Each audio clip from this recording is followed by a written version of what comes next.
Maybe you're just a dream in someone else's head. Have you ever woken up from a nightmare, heart pounding, only to realize it wasn't real? Now let's explore what could possibly happen if you're just someone else's dream. You have a name, a face, a past, a future. All of these things make you who you are, or do they? In fact, the only difference between that dream you and the you that's awake is that one is real and the other isn't. But the feeling is the same. Your memories are the same. You're the same. Suddenly you see a house. It looks like any other house, just a little bigger than you'd expect. And you're about to fly past it when something catches your attention. You turn around and see a figure running towards you. It's her. She reaches out her hand. I found you, she whispers. I found my dream. She takes you with her and everything goes black. There's a girl standing on the roof and she's crying. You're in her room, you're in her world. But then she wakes up. You panic again, but this time you know what to do. There's no butterfly, there's no dream, but there is you, and there's her. And if so, what is it? Let us know in the comments below. And if you enjoyed this video, please like and share it with others. Thanks for watching. We'll see you next time. And maybe that's enough. Maybe if we're lucky, we get to be someone else's dream. Maybe if we're lucky, we get to be someone's hope, someone's fantasy, someone's nightmare. Maybe if we're lucky, we get to be real in a world that isn't ours. In someone else's mind, you're real. You feel things. You have emotions. You have a purpose. You have meaning. You have value. You have life. But when she wakes up, you don't. You hide in her subconscious. You become one of her memories. You become one of her thoughts. You become part of her dreams. You live in her mind. You become her nightmare. You become her dream. She looks like any other girl you've seen, just a little bigger than you'd expect. And you're about to fly away when she turns to you and smiles. Then everything goes black. You wake up on a bed. A girl is sitting next to you, smiling. Is it better to be loved in a dream or to be loved in reality? Is it better to live in a dream or to live in reality? What is better? What is worse? What is real? What is not real? Who decides? Are you okay? She asks. Do you remember? You shake your head. The morning light pulls you back to your own world. You open your eyes. The girl is gone. The room is empty. The memories are yours. The feelings are yours. You're you. And then you smile because you know you're awake. You know you're real. You know you're alive. You know you're not a dream. But then you stop smiling. You close your eyes. You remember the dream. You remember the girl. You remember the butterfly. And you wonder, was it real? Was it a dream? What was it? And then you wake up. It's all right, she says, taking your hand.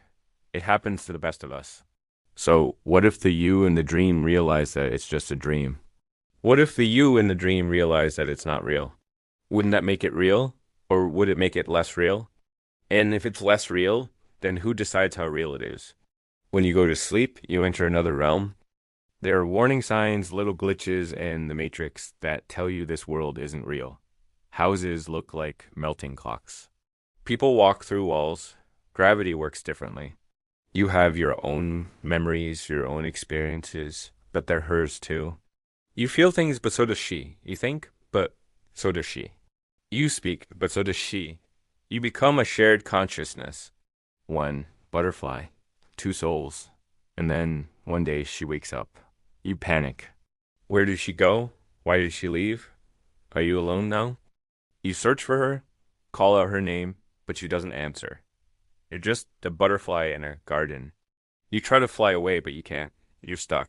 You try to change into a different creature, but you can't. You're trapped.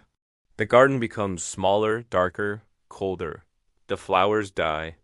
The sun sets. The world ends. And when you wake up, you laugh, shake your head, and move on with your day. But what if those warning signs disappeared? What if everything looked, felt, and sounded normal? What if no matter how hard you tried, you couldn't convince yourself that you were dreaming? Would that make it easier or harder to accept? What if it just became your new reality? Here, time moves differently. Days become years. Seconds last lifetimes. And there's another version of you. A you that feels and experiences all of these things. A you that exists only in a sleeping mind. Your own mind. Every night you step into this new reality and live a new life until the morning light pulls you back to the real one. But what if one day someone else steps into your nightly realm? What if they meet the you that's only real in dreams? What if your entire world, your hopes, your fears, your life suddenly becomes part of someone else's subconscious? How does it change things? Does it change anything? Be warned. Some may call this philosophy depressing, nihilistic, pessimistic. The world needs more positivity, they'll say. And sure, this isn't exactly rainbows and kittens, but maybe sometimes we need the darkness to appreciate the light. Anyway, enough from me. Let's see what you think. It didn't happen. Yet the fear lingered, hot and prickly, right here in your chest. You shake it off. Tell yourself it was just a dream. Move on with your day. Not a dream within a dream, you mean? That's impossible. You've never stepped outside of your own psyche. You've never left the confines of your own mind. You are you. Your mind, your thoughts, your emotions, they're all a part of you. So how can you have a dream within a dream? Well, ask any scientist, and they'll tell you that when you dream, you don't exist in reality. Sort of. If you were an observer, someone outside watching your dreams, you wouldn't be able to recognize that person.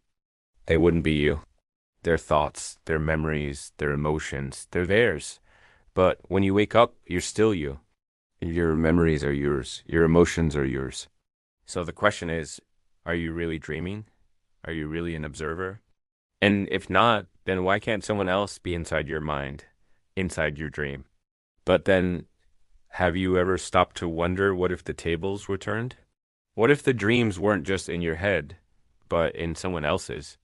What if you were someone else's nightmare?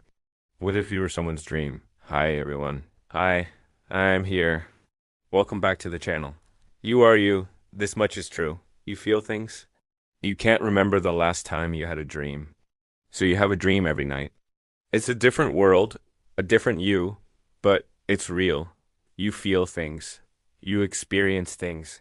When you have a recurring dream, you usually know it's a dream before it becomes reality. Let's say you're a butterfly fluttering around a garden, enjoying the sun on your wings, sipping sweet nectar from flowers. You are you, but you're also her. But then you hear a voice. It's a girl's voice. It's familiar, and she's calling your name. Now you wake up again, but it's not your bed. It's hers. And then one day, she forgets you. You fade away. You become a distant memory. You become a half-remembered dream.